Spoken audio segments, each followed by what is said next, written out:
Nos prepararon la visita, nos dijeron que sería interesante hablar de este tema. No lo hemos elegido nosotros, nos lo eligieron, ¿no? Y entonces este es el título que nos dieron. Podríamos quizá dar la charla a cualquiera de nosotros, pero con eso de que se sienten más cómodos si uno de habla hispana la da, pues me quedé encargado yo.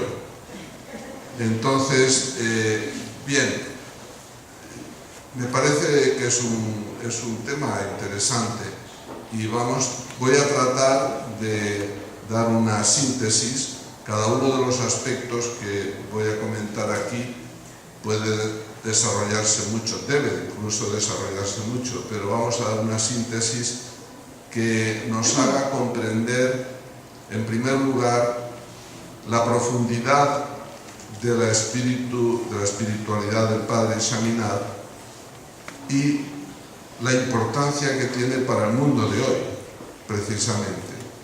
Yo creo que sus intuiciones son de una grandísima actualidad y eso es lo que vamos a pretender explicar con este título, El impacto del espíritu del fundador hoy.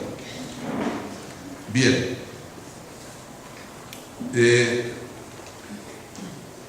acompañado con algunas imágenes también la exposición, ya les explicaré, para hacerla también un poco visual, no solo nocional.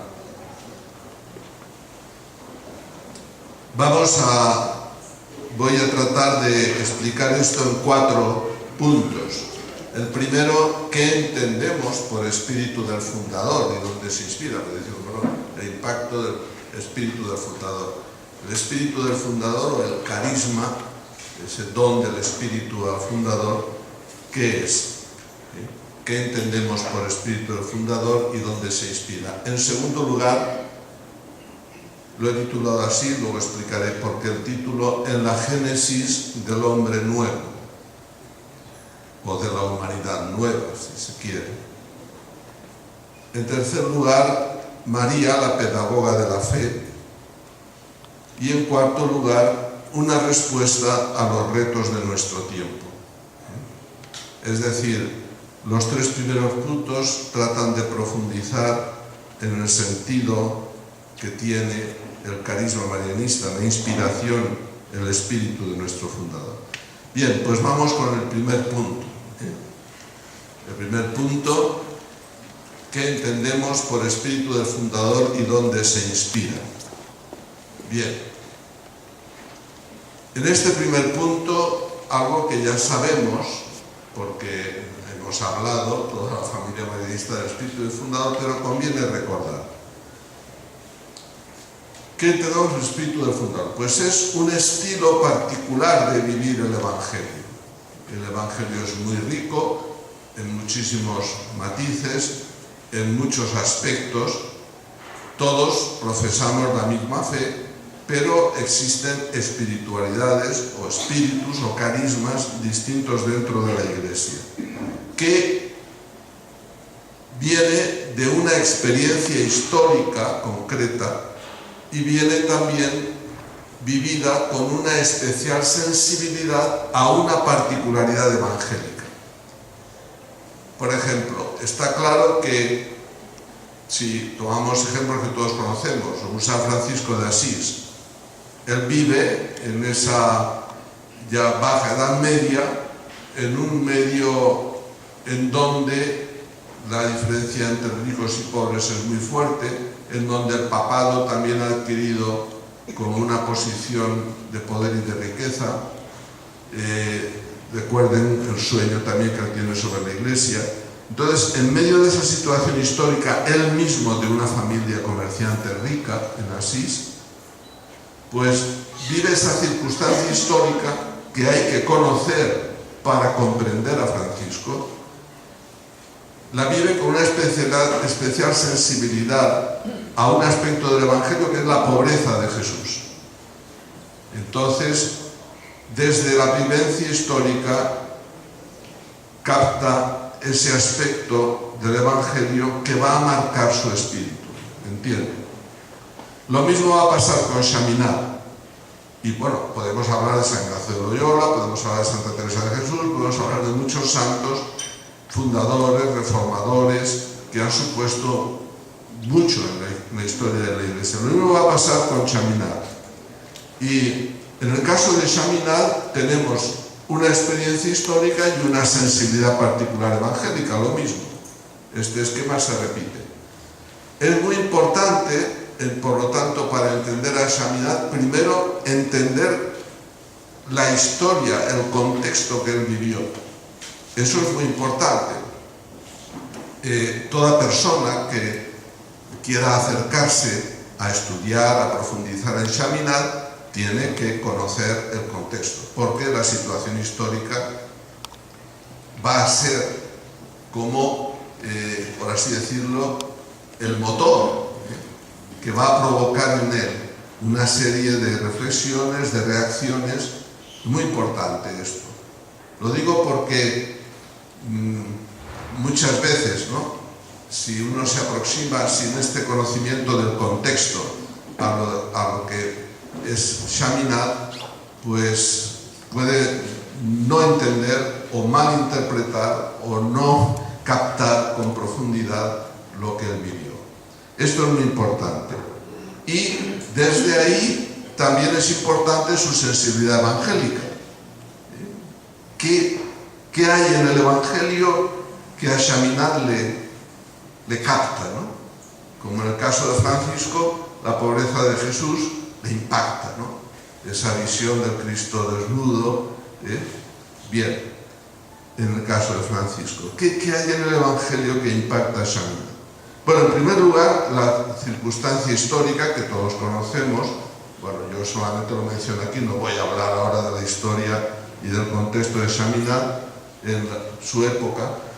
Entender la experiencia histórica es, ante todo, el impacto que produce la Revolución Francesa en la sociedad y en el mundo. Uno de los grandes hitos de la historia de la Revolución Francesa. Entonces, ese impacto que deja la Revolución Francesa en Francia en el tiempo del padre Chaminade tiene sobre todo dos consecuencias que el padre Chaminade vive como una gran llamada a hacer algo. Por eso el impacto, digo, de la historia es muy importante. Las dos grandes consecuencias, sobre todo, hay otras muchas, está toda la consecuencia social, el fin de las monarquías absolutas, la revolución, búsqueda de la igualdad del pueblo, etcétera, etcétera. Bien. Pero hay dos impactos que, digamos, chocan mucho a Chaminade, ¿no?, que son la increencia, ahora hablaremos inmediatamente de ello, y también la crisis de las instituciones. Es decir, no solamente la Revolución Francesa impacta en las instituciones de los estados, ¿no?, directamente, sino que, como digo, pues toda la crisis de las monarquías, etcétera, sino que también impacta a la Iglesia, por supuesto, ¿no? Y la Iglesia se ve muy tocada. Está todo el asunto, pues aquí lo he explicado, los sacerdotes juramentados, la constitución civil del clero, bueno, toda una serie de aspectos que hay que conocer, importantes. Y también impacta a la Iglesia Universal, cosas que también hay que estudiar y entender. Pero bueno, para él, claro, esos dos impactos le motivaron mucho, ¿no? Le chocaron y le motivaron mucho. Él, como joven sacerdote que era, pues, y perseguido, etc. Bien, eso lo conocemos. Simplemente me parece importante recordar un poquito la historia para ver qué es lo que ha pasado con la Revolución Francesa. En realidad, la Revolución Francesa no culmina, porque estamos todavía culminando. Es un paso más en una primera revolución que se produce en la historia cultural de Occidente, en Europa, que es el Renacimiento. El Renacimiento, ya por los siglos XV y XVI, como ustedes saben, supone, por así decirlo, la puesta en el centro de la persona humana, ¿no? El Renacimiento es un humanismo que resalta la persona humana. Lo voy a explicar gráficamente y lo explico con pinturas. Son de la Capilla Sixtina, por lo tanto son de Miguel Ángel. Entonces estamos en pleno Renacimiento. Y cuando uno visita la Capilla Sixtina, la gran Capilla Sixtina, ustedes las han visitado algunos, en la cúpula, en el centro de la bóveda, perdón, no la cúpula, en la bóveda, en el centro de la bóveda, Miguel Ángel desarrolla la creación del mundo, que termina con el episodio de Moisés de Noé y sus hijos y demás. Pues bien, aquí tenemos a Dios creador del sol y la luna, en la Capilla Sixtina, el sol y la luna, Dios que ocupa toda la pintura, ¿no? Majestuoso. Aquí tenemos la creación del hombre, famoso cuadro de la Capilla Sixtina, la creación del hombre. Pero fíjense ustedes, Dios ya no ocupa el centro. Y acaba de preguntarse qué está haciendo Dios. Crea el hombre se destaca, se separa de Dios, y aquí tenemos la siguiente creación, la de Eva. Eva está saliendo de la costilla del hombre en el relato de la creación. Entonces, fíjense, si ponemos las tres, ¿qué vemos? Vemos a un Dios que se retira y a un hombre que ocupa el escenario. ¿Lo ven? Como Miguel Ángel expresa perfectamente la tendencia del Renacimiento, ¿no? ¿Ven? Bueno, pues eso comienza, digamos, en los siglos XV, XVI, y se culmina la Revolución, se da un paso más a la Revolución Francesa, porque ya tras la Revolución Francesa Dios desaparece, ya no está ni siquiera en la esquina como ese viejito que está ahí en la creación de Eva, ¿no? Dios desaparece y entonces se endiosa ¿qué? La razón humana. En esa época vive Chaminá. Se endiosa la razón humana. En la época de las luces, de la filosofía de las luces, de la enciclopedia, etc. Entonces, el Dios es la razón. La razón humana lo puede todo y es quien da razón de todo.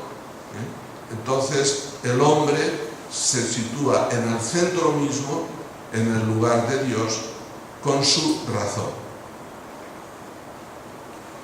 Bien, pues, claro, si es mi razón, pues la fe se diluye totalmente, y se diluyen también las instituciones, etc. Bueno, es por decir que esta es la situación gráficamente, para que se den cuenta que vive Chaminá. Entonces, frente a eso, desde su sensibilidad evangélica, ¿qué es lo que Chaminá ve en el Evangelio? Desde esa situación, pues ve que ha habido una intervención de Dios para redimir al hombre, y esa intervención de Dios comienza con la respuesta de María, la fe de María. La fe de María que genera la nueva humanidad, y el testimonio de las primeras comunidades como el lugar en donde esa fe se vive, se celebra y se lleva a la práctica. Entonces, podemos decir que el padre Chaminá lo que hace en ese momento que él vive es retornar a los orígenes del hombre nuevo redimido a la encarnación y a las primeras comunidades cristianas. Esto es muy importante. El padre Chaminade queda prendado de María, pero no por un motivo devocional. Esto yo mucho en Italia, cuando hablo de esto, lo digo mucho, porque los italianos son mucho de la mamma, ¿no? Son mamma mía y la mía mamma, y son apegaditos a la mamma, ¿no? Y entonces también tienen esa devoción mariana, ¿no? María es la mamma, ¿no? Y yo les digo, bueno, está muy bien, pero el padre Chaminade no es por motivos devocionales, es sobre todo porque él capta la función que María tiene en la historia de la salvación. Eso es muy importante, porque de hecho, luego veremos, cuando él piensa en nosotros, piensa en alguien que está continuando esa función que María tuvo, porque tiene que continuar en la historia la función de María, ¿no? Y el papel de las primeras comunidades. Por lo tanto, podemos así decirlo con flechitas para quedarnos claro que frente a la increencia, él se prenda de María como la creyente, ¿no? ¿Lo ven? Es decir, la diosa razón, bueno, pues miremos a María, ¿no? Y sobre todo a su fe. Frente a la crisis de las instituciones, hay que volver al sentido que tuvieron las primeras comunidades como generadoras, acompañadoras de la fe. Por lo tanto, desde el impacto de la revolución, él va a la encarnación y a las primeras comunidades. Esto es, en síntesis, un poquito dónde está el origen del espíritu de Chaminade y dónde está, por así decirlo, el fundamento de lo que él vivió. ¿Por qué lo vivió y cómo lo vivió? Bien, de aquí vamos a pasar en la génesis del hombre nuevo. ¿Qué es lo que Chaminade en el fondo comprende? Comprende que tras el impacto tan fuerte de la Revolución Francesa, que siguiendo los cuadros de Miguel Ángel podemos decir que ha desaparecido Dios y entonces en el centro se constituye el hombre, entonces hay que pensar en el hombre nuevo, ¿no? Hay que regenerar a la humanidad, hay que pensar en el hombre, en la mujer, que son verdaderas criaturas de Dios y no endiosar, ¿no? En la génesis del hombre nuevo, Jesús, el nuevo Adán, el hombre nuevo, esa es la, por así decirlo, la base, el fundamento de todo. O sea, la espiritualidad de Chaminade es cristocéntrica, no es marianocéntrica, es cristocéntrica. Nosotros, los religiosos, lo hemos recogido, yo creo, muy bien nuestra regla de vida. La espiritualidad del padre Chaminade, su espíritu, está centrado en la persona de Jesucristo. En sus escritos de dirección, sobre todo, él insiste mucho en esto, ¿no? Entonces, se trata de volver a pintar esos cuadros de la creación en donde el hombre nuevo que aparece en la historia no es ese viejo Adán que se va despegando de Dios, sino que es Jesús, el hombre nuevo. Esto es muy importante, no lo podemos perder de vista nosotros en nuestra espiritualidad también, porque está en la espiritualidad de Chaminade. Pero Jesús se fija, y aquí digo, ¿qué dice Chaminade? Que ese hombre nuevo es hijo de María. Es decir, nace de María, se genera en María.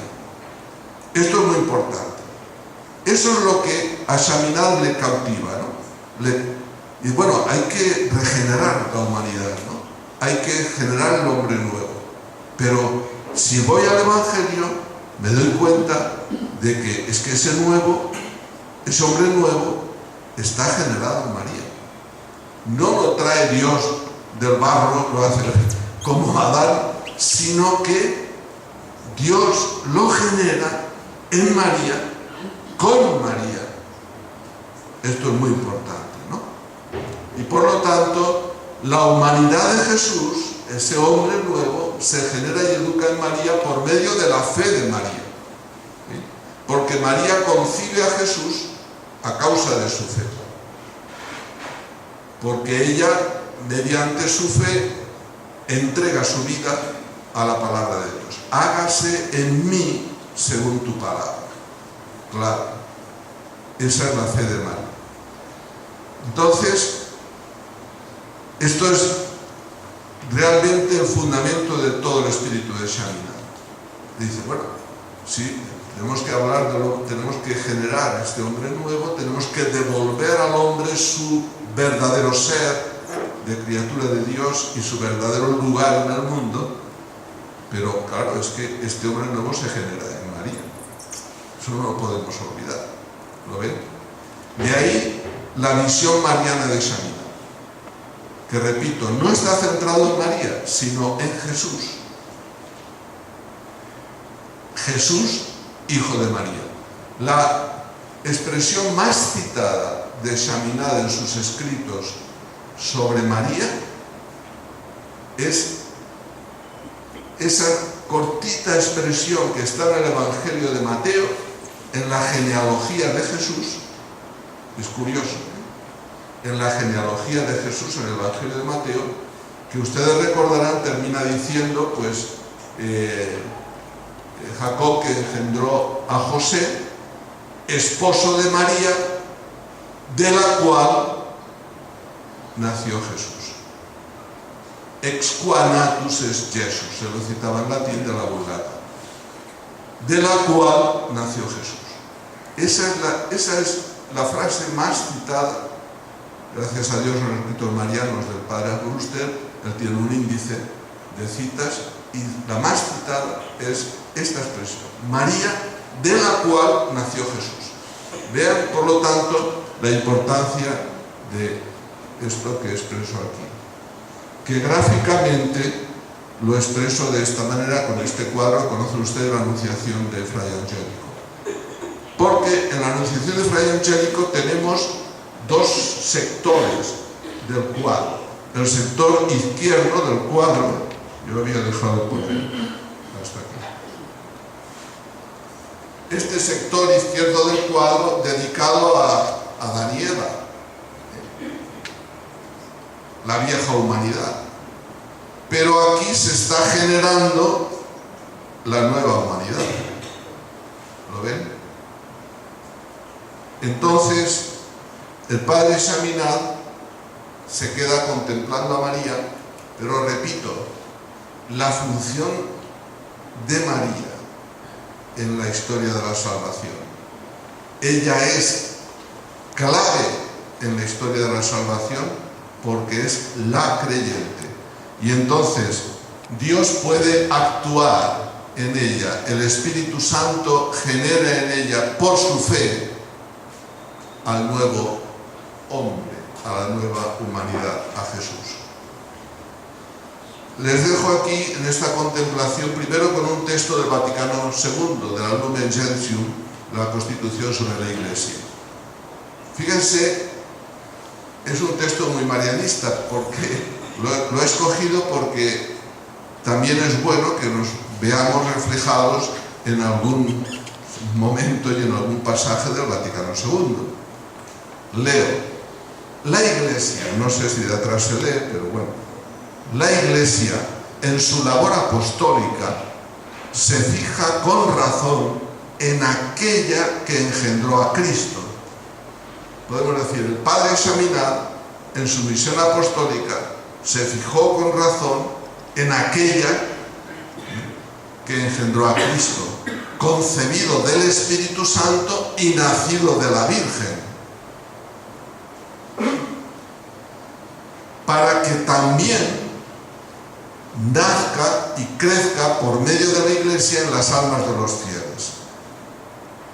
La Virgen fue en su vida ejemplo de aquel amor maternal con que es necesario que estén animados todos aquellos que en la misión apostólica de la Iglesia cooperan a la regeneración de los hombres. Esto es exactamente lo que vivió Shaminad.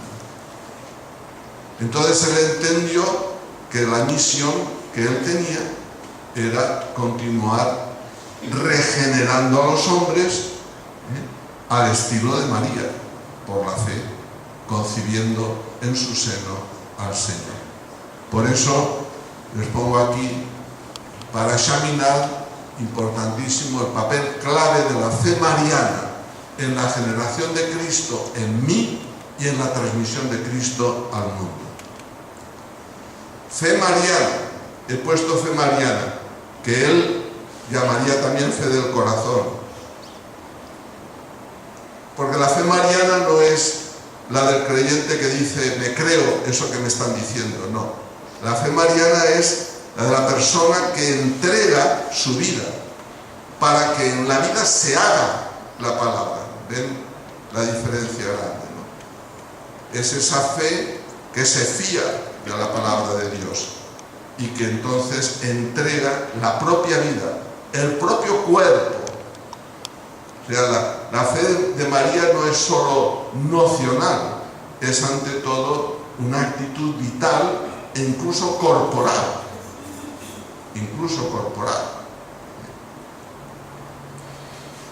Bien, hemos visto pues hasta aquí ese primer punto que entendemos por el punto fundador en la génesis del hombre nuevo.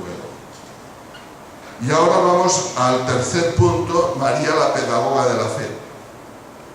Porque también el padre Shaminad, digamos, concibe su misión apostólica desde este hombre nuevo que hay que regenerar, que hay que generar. Pero la concibe también de un modo muy mariano. A mí me parece que puede ser interesante entender qué es eso del modo mariano de transmitir la fe, ¿no? Pero ya nosotros podemos comprender que nuestra misión marianista en el mundo está basada en los dos primeros puntos que he explicado aquí. Pero también tenemos un estilo, un modo de transmitir la fe que es distinto del modo que tuvieron, por ejemplo, los apóstoles, ¿no? Y que continúan, pues, los sucesores de los apóstoles, pues son los obispos, la jerarquía, etc., ¿no? Pero María también fue transmisora de la fe. Y es importante que nosotros comprendamos y veamos reflejado en María lo que puede llamarse nuestro estilo marianista de transmitir la fe. Y yo creo que es interesante hacerlo a través del episodio de las bodas de Caná, donde vemos a María suscitando la fe de los discípulos. Es un episodio en donde vemos a María como pedagoga de la fe en acción. Episodio que también es muy marianista, porque el padre Shaminad se fijó mucho en ese episodio, ¿no? Y él repitió mucho aquello de hagan lo que él les diga, que es lo que María dijo a los sirvientes de las bodas de Caná. Aquí vamos también a acompañarnos de algunas imágenes, pero el episodio de las bodas de Caná no lo voy a leer entero y todos lo tenemos un poquito en la mente. Hay 4 aspectos en María, en la forma de actuar de María, que yo querría indicar aquí ahora. Uno es lo que yo llamaría la presencia antecedente. Luego explicaré esto. En segundo lugar, la atención compasiva y esperanzada a la pobreza. En tercer lugar, el celo por la fe obediencia a la palabra de Dios. Todo esto lo explicaré después. Y en cuarto lugar, la generación de la comunidad universal del reino. Todo esto está en la boda de Caná, ¿no? Aunque, bueno, pero vamos a tratar de explicarlo un poquito, ¿eh? Bien.